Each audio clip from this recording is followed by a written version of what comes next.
Senior అనిపించ ఇటు side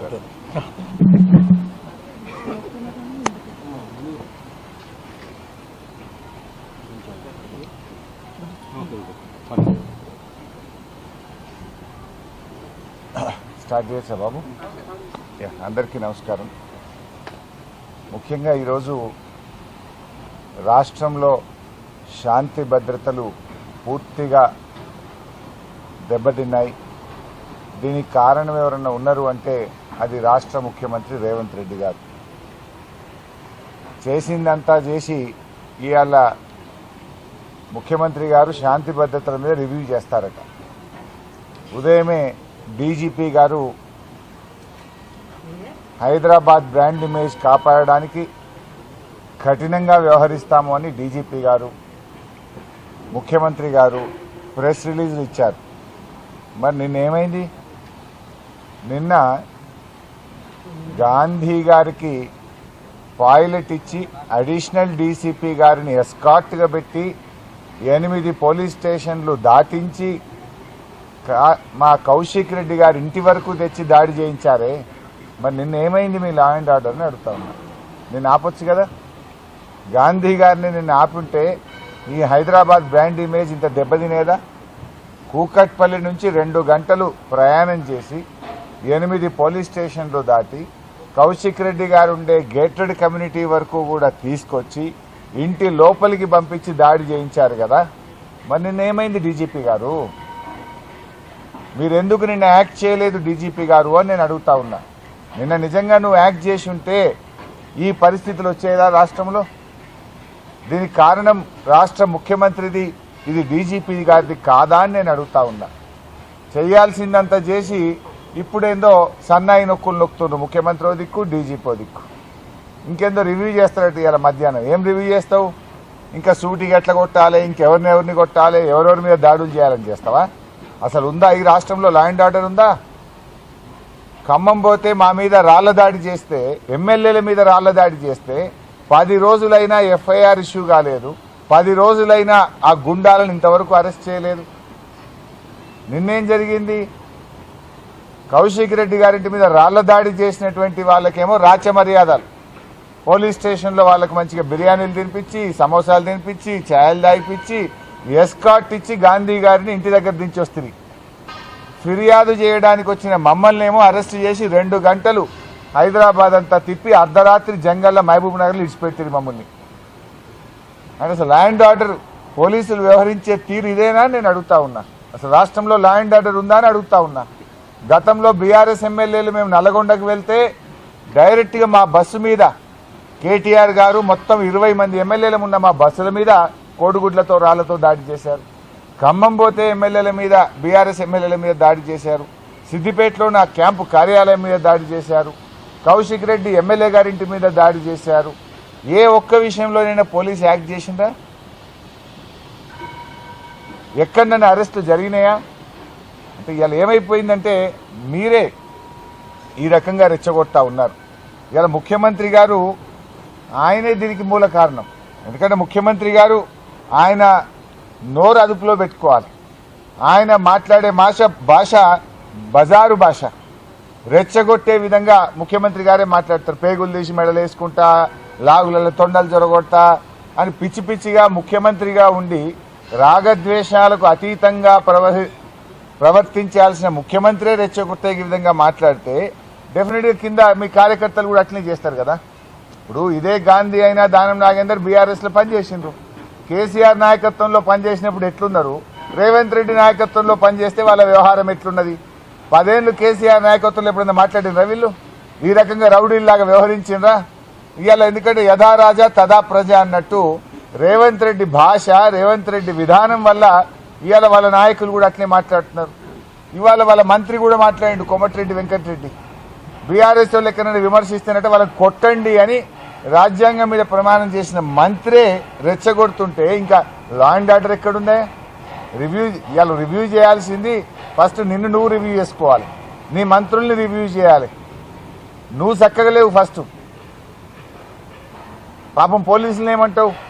in fact మేము ఇవాళ మమ్మల్ని అందరినీ హౌస్ అరెస్ట్ చేసిండ్రు. మరి ఇదే హౌస్ అరెస్ట్ నిన్న గాంధీ గారిని చేసి ఉంటే ఇష్యూ జరుగునా? ఇలా హైదరాబాద్లో ఉన్న బీఆర్ఎస్ ఎమ్మెల్యేలను హౌస్ అరెస్ట్ చేసిండ్రు, మాలాంటి వాళ్ళని హౌస్ అరెస్ట్ చేసిండ్రు. మరి నిన్న గాంధీ గారిని ఎందుకు హౌస్ అరెస్ట్ చేయలేదు? దీంతో తేట తెల్లం కదా. నువ్వే దాడి చేయమని గాంధీకి ఎస్కాట్లు ఇచ్చి పైలట్లు ఇచ్చి దగ్గరుండి నువ్వు దాడి చేయించినావు. కానీ అదే బీఆర్ఎస్ ఎమ్మెల్యేలనేమో హౌస్ అరెస్ట్ చేసినావు. ఇలా రాష్ట్ర ప్రజలకు అర్థమవుతుంది కదా, దీన్ని బట్టి స్పష్టంగా అర్థమవుతుంది. నిన్న నిజంగా నువ్వు గాంధీని హౌస్ అరెస్ట్ చేసి ఉంటే నిన్న కౌశిక్ ఇంటి మీద దాడి జరగదు కదా. మరి మమ్మల్ని ఎందుకు ఇలా హౌస్ అరెస్ట్ చేస్తున్నావు? దీన్ని బట్టి ఇది క్లియర్గా రేవంత్ రెడ్డి ఎజెండా. ఇది గాంధీ గారు చేసిన దాడిగా మేము భావించడం లేదు, రేవంత్ రెడ్డి గారు చేయించిన దాడిగానే మేము దీన్ని చూస్తూ ఉన్నాం. ఇలా బాధ కలిగేది ఏంటంటే తెలంగాణ ఉద్యమంలో కూడా మా మీద ఈ రకమైన నిర్బంధాలు, ఈ రకమైన అణిచివేతలను 14 ఏళ్ల తెలంగాణ ఉద్యమంలో కూడా మేము చూడలేదు. కానీ రేవంత్ రెడ్డి పాలన ఎమర్జెన్సీని తలపించే విధంగా ఉంది. ఎమర్జెన్సీకి మించిన అన్యాయంగా ఈరోజు ఈ రాష్ట్రంలో పాలన కొనసాగుతూ ఉంది. వరద బాధితుల్ని ఆదుకోవడానికి మేము వెళ్తే మా మీద రాళ్ల దాడి చేస్తారు. దాని మీద ఇప్పటిదాకా కేసు నమోదు కాదా? దాని మీద ఇప్పటిదాకా వీడియోల్లో లైవ్ టెలికాస్ట్లో దుండుగలు కనబడతా ఉంటే ఆ గుండాలని అరెస్ట్ చేయడం నీకు చేత కాదా? అంటే దట్ మీన్స్ దీని వెనుక ప్రేరణ నీది, ప్రోత్సాహం నీది, కుట్రదారుడివి నువ్వు. నీ యొక్క ఆలోచనకు అనుగుణంగానే ఇవన్నీ కూడా జరుగుతూ ఉన్నాయి అనేది ఇవాళ రాష్ట్ర ప్రజలకు చాలా స్పష్టంగా కూడా తెలుస్తూ ఉంది. నేను ఒకటే కోరుతా ఉన్నా, డీజీపీ గారిని కూడా నేను చెప్పేది ఏంటంటే ఇది చాలా అత్యున్నతమైనటువంటి పోస్ట్. డీజీపీ పోస్ట్ అనేటువంటిది చాలా పెద్ద పదవి. మీరు బాధ్యతాయుతంగా వ్యవహరించాల్సినటువంటి అవసరం ఉంటుంది.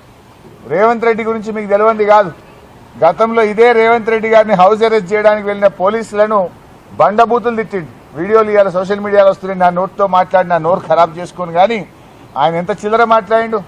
ఎవడ్రా అని పోలీసులను పట్టుకొని బయటకు వచ్చి పోలీసులను నానా బూతులు తిట్టిండు ఈ రేవంత్ రెడ్డి. కానీ మేమేమో సహకరిస్తూ ఉన్నాం. ఇదే పోలీసులను పట్టుకొని బీహారీ పోలీసులని మాట్లాడిండు. అంటే ఆయన నోటికి వచ్చినట్టుగా మాట్లాడడం ఆ రోజు మనందరం కూడా చూసాం. అందువల్ల నేను డీజీపీ గారిని, పోలీస్ అధికారులను కూడా కోరేది ఒకటే, గుడ్డిగా రేవంత్ రెడ్డి మాటల్ని ఫాలో కాకండి, విచక్షణతో వ్యవహరించండి అని, చట్టాన్ని గౌరవించండి, చట్టాన్ని అమలు చేయండి. తప్పులు చేయమని చెప్తే అది ప్రభుత్వ పెద్దలైనా ఎవరైనా మీరు చేయకుండా నిష్పక్షపాతంగా న్యాయబద్ధంగా వ్యవహరించాలని డీజీపీని, పోలీసు ఉన్నతాధికారులను కూడా నేను కోరుతా ఉన్నా. ఇవాళ రాహుల్ గాంధీ గారు ఆయన ఏదో అమెరికాలో తిరుగుతూ ఉన్నట్టున్నాడు. అమెరికాలో పోయి లెక్చర్లు ఇస్తుండు రాహుల్ గాంధీ గారు. ఏమని? స్వేచ్ఛ, స్వాతంత్రం, న్యాయం, ధర్మం అని లెక్చర్లు ఇస్తా ఉన్నాడు. అయ్యా రాహుల్ గాంధీ గారు, నువ్వు అమెరికాలో లెక్చర్లు తర్వాత ఇద్దు కానీ నీ కాంగ్రెస్ పాలనలో ఉన్న తెలంగాణ రాష్ట్రంలో జరుగుతున్న అణిచివేతలను, ఆంక్షలను, రాజ్యాంగ ఉల్లంఘనల గురించి మాట్లాడాలని చెప్పి నేను రాహుల్ గాంధీ గారిని డిమాండ్ చేస్తా ఉన్నా. ఎందుకంటే ఈరోజు ఎమ్మెల్యేల పార్టీ ఫిరాయింపు కానీ, ఆ పార్టీ ఫిరాయింపు మీద హైకోర్టు ఇచ్చిన తీర్పు కానీ, పిఏసీ చైర్మన్ నియామకం కానీ, ఇవన్నీ కూడా రాజ్యాంగ ఉల్లంఘనలు. ఈ రాజ్యాంగ ఉల్లంఘనల నుంచి దృష్టి మరల్చడం కోసం రేవంత్ రెడ్డి గారు దీన్ని ఒక లా అండ్ ఆర్డర్ సమస్యగా, ఇదేదో కౌశిక్ రెడ్డి, గాంధీల మధ్య, వ్యక్తుల మధ్య కొట్లాటగా దీన్ని చిత్రీకరించడానికి ఆయన కుట్రబంతా ఉన్నాడు. ఇవాళ ఏమైంది? ప్రభుత్వం, ముఖ్యంగా రేవంత్ రెడ్డి గారు నగ్నంగా బయటపడ్డారు. పార్టీ ఫిరాయింపుల మీద హైకోర్టు మొటికాయలు వేసింది.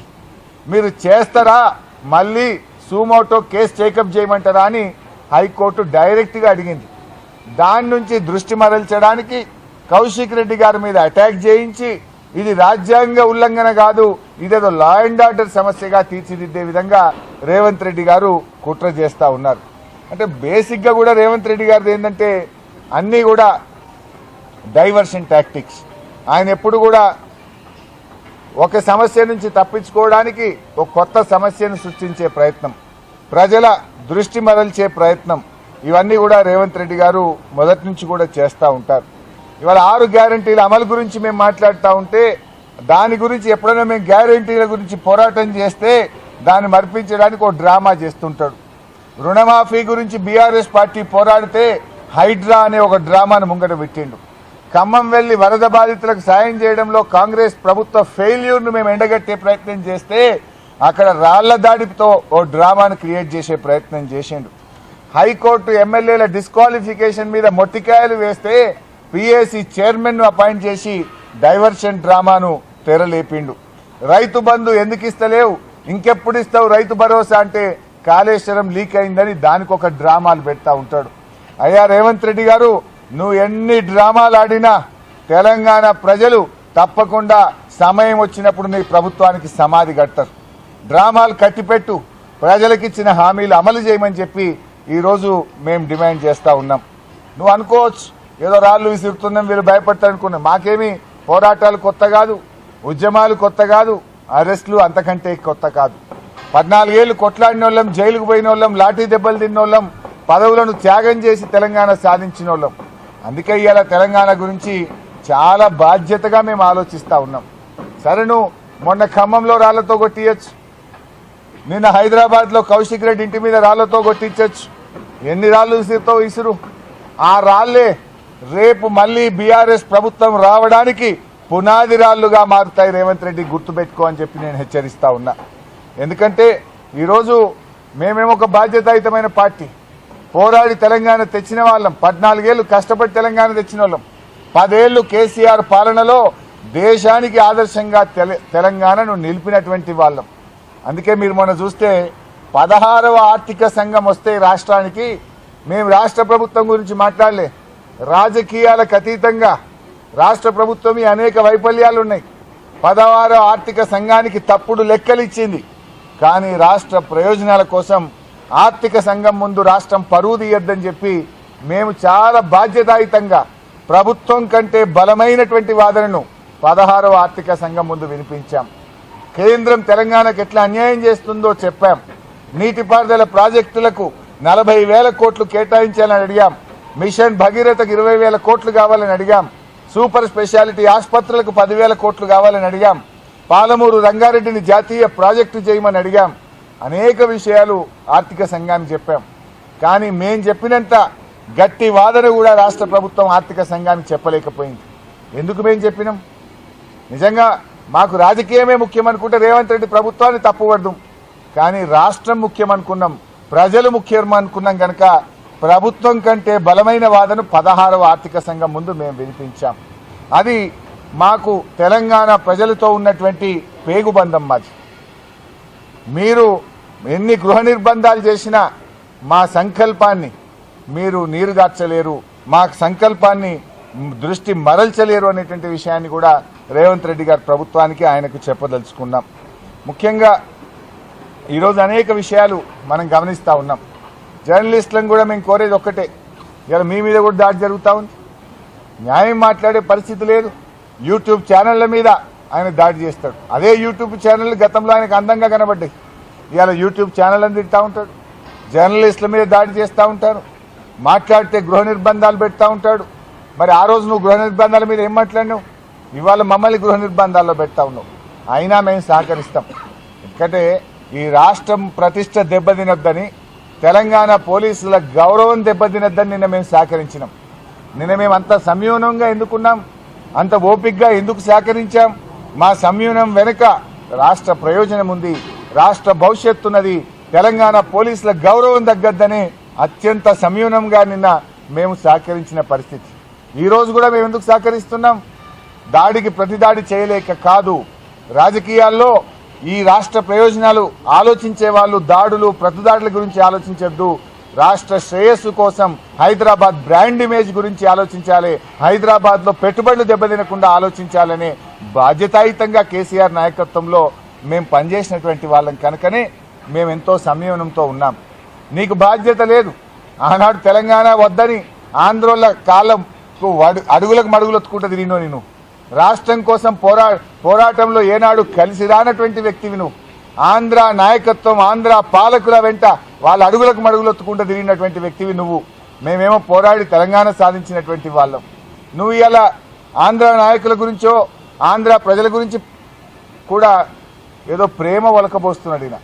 అదంతా కపట ప్రేమ. ఎందుకు ఈ మాట అంటున్నా అంటే, గతంలో చిన్నజీఎస్ స్వామి గారిని పట్టుకొని ఆయనను కూడా ఆంధ్ర స్వామి అని మాట్లాడినటువంటి నీచుడు రేవంత్ రెడ్డి గారు. ఒక కాంట్రాక్టర్ మన అద్భుతమైన దేవాలయం యాదాద్రి దేవాలయాన్ని ఆనంద్ సాయి గారు నిర్మిస్తే ఆయన ఆంధ్రోడు అని చెప్పి మాట్లాడినటువంటి వ్యక్తి రేవంత్ రెడ్డి గారు. అదే కేసీఆర్ ఏమో హైదరాబాద్ లో బతుకుతున్న ప్రజలందరూ నా కంటి రెప్పల్లాగా కాపాడుకుంటా అన్నారు. తెలంగాణ రాష్ట్రం ఏర్పడిన తర్వాత ప్రజలందరినీ కూడా కలుపుకొని పోయిన గొప్ప వ్యక్తిత్వం.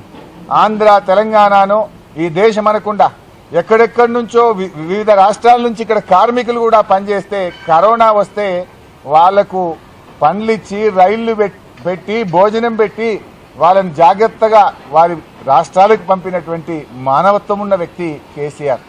అనవసరంగా, ఎందుకంటే నువ్వు డిఫెన్స్ లో ఉన్నప్పుడల్లా కొత్త డ్రామా పెడతా ఉంటావు, ఇట్లాంటి డ్రామాలు కట్టిపెట్టు.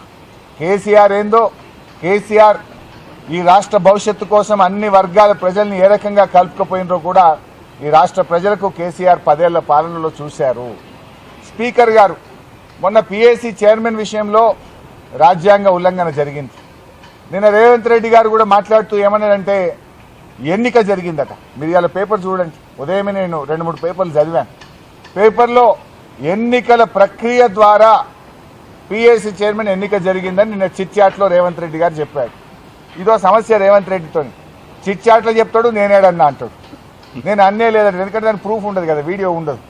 ఇప్పుడు గతంలో ఢిల్లీలో చిట్ చాట్ చేసిండు, ఏమన్నాడు, అదానికి ఓల్డ్ సిటీ అప్పచెప్తా అన్నాడు. ఏం సంగతే, నువ్వు ఎట్లా అప్పచెప్తావు అదానికి ఓల్డ్ సిటీ అని మేము అడిగితే అసెంబ్లీలో ఏమన్నాడు, నేనేడే చెప్పిన పేపర్ వాళ్ళు తప్పు రాసేదో అన్నాడు. ఇది కూడా నిన్న ఢిల్లీలో చెప్పిండు చిట్ చాట్లో. ఏమని, పిఏసీ చైర్మన్ ఎన్నిక ఎలక్షన్ ద్వారా జరిగింది అన్నాడు. జరిగిందా ఎలక్షన్? ఎలక్షన్ కాదు, సెలక్షన్ ద్వారా జరిగింది. ఎలక్షన్ ఎక్కడ జరిగింది నేను అడుగుతా ఉన్నా. ఒకవేళ నామినేషన్లు ఎక్కువ సంఖ్యలో వస్తే ఒక నామినేషన్ను తిరస్కరించాలంటే రాజ్యాంగం ప్రకారంగా ఎన్నిక జరగాలి. అసెంబ్లీలో ఎన్నిక పెట్టి సింగిల్ ఓట్ మెజార్టీ ద్వారా ఎలిమినేట్ చేయాలి కదా. ఎన్నిక జరిగిందే, బులెటిన్ ఇచ్చింది. It is not election, it is the selection of Revanth Reddy. ఎందుకంటే ఎలక్షన్ జరిగితే స్పీకర్ గారు శాసనసభ విలువాలి కదా. శాసనసభలో నేను వేసిన నామినేషన్ను తిరస్కరించాలంటే అది స్పీకర్ గారు కాదు, సభ నిర్ణయించాలి. ఎలక్షన్ ప్రక్రియ ద్వారా నిర్ణయించాలి తప్ప ఒక వ్యక్తులు నిర్ణయించడం కాదు. అంటే నోరిప్పితే అబద్ధాలే, ఏ పూటగా ఆ పూట మాట్లాడు, ఏ రోటికాడ ఆ పాటవాడు రేవంత్ రెడ్డికి అలవాటైపోయింది. దాడి చేయించింది ఆయన్నే. ఇవాళ లేలే హైదరాబాద్ బ్రాండ్ ఇమేజ్ దెబ్బతినద్దు, ఎంతటి వారైనా లా అండ్ ఆర్డర్ కాపాడాలంటే ఇదేదో దయ్యాలు వేదాలు వల్లించినట్లేదు. దాడి చేయించిందే నువ్వైతివి, దాడి చేస్తే నేను ఊరుకోనని మాట్లాడేది నువ్వేనైతివి. నవ్వుకోరా, ప్రజలు చూస్తలేరా? 8 పోలీస్ స్టేషన్లు దాటి గాంధీ గారు కౌశిక్ రెడ్డి ఇంటి మీద దాడి చేస్తాడంటే తెలంగాణ పోలీసులకు సామర్థ్యం లేదా? ఉన్నది. పాపం వాళ్ళ కాలు చేతులు కట్టేసినావు. నువ్వే దగ్గరుండి ఎస్కాట్ ఇప్పించి దాడి చేపిస్తే వాళ్ళు ఏం చేస్తారు పాపం? తెలంగాణ పోలీసులు అద్భుతమైన పోలీసులు, వాళ్ళని కూడా నేను తప్పు పట్టడం లేదు. అందుకే నేను డీజీపీ గారిని కోరింది కూడా. ఇది అత్యున్నత స్థాయిమైనటువంటి అవకాశం. రాగద్వేషాలకు అతీతంగా పనిచేయాలి, న్యాయానికి చట్టాన్ని కాపాడే విధంగా పనిచేయాలి తప్ప ఒక వ్యక్తుల ఇష్టాయిష్టాలకు అనుకూలంగా పనిచేయొద్దని చెప్పి కూడా నేను పోలీసులకు కూడా హితవు పలుకుతా ఉన్నాను. ఇక నా ఆరోగ్యం గురించి కూడా మీరు వచ్చింది అందుకోసం, నాకు తెలిసి క్వశ్చన్ అడుగుతారని. కానీ సరే, నాకు నిన్న వాళ్ళు తొక్కిసలాటలో తోపులాటలో కొంత చేయికి దెబ్బ తగిలిన మాట వాస్తవం. అయితే డాక్టర్ల దగ్గరికి వెళ్తే చూసి ఒక 15 రోజుల పాటు 15 రోజుల పాటు ఫిజియోథెరపీ చేయండి. ఒకవేళ ఫిజియోథెరపీలో బాగా అవుతుందని అనుకుంటున్నాం, కాకపోతే మళ్ళీ చూసి ఏం చేయాలో చేస్తామన్నారు. ఉదయం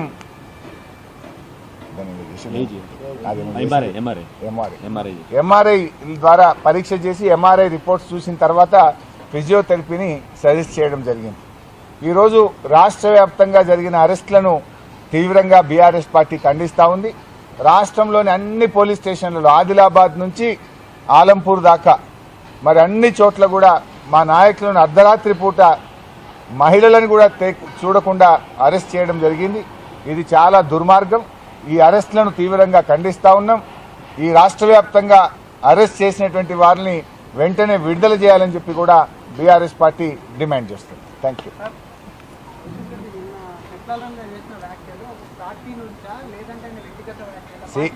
సి బైసాబ్, కౌశిక్ రెడ్డి మీద ఆయన ఏం మాట్లాడిండు గాంధీ గారు? నువ్వు ఎక్కడి నుంచో కరీంనగర్ నుంచి వచ్చి హైదరాబాద్ మీద నీ పెత్తనం ఏంది అని కౌశిక్ రెడ్డిని గాంధీ గారు ప్రశ్నించారు. సో గాంధీ గారికి సమాధానం చెప్పింది తప్ప సెట్లర్ల మీద కౌశిక్ రెడ్డి మాట్లాడలేదు. రెచ్చగొట్టింది ఎవరు? కరీంనగర్ నుంచి వచ్చి హైదరాబాద్ మీద నువ్వెవడివి పెత్తనం చెలాయించడానికని కౌశిక్ రెడ్డిని గాంధీ గారు రెచ్చగొడితే గాంధీ గారు అనే వ్యక్తికి సమాధానం చెప్పిండు తప్ప ఆయన హైదరాబాద్ లో ఉండే సెట్లర్ల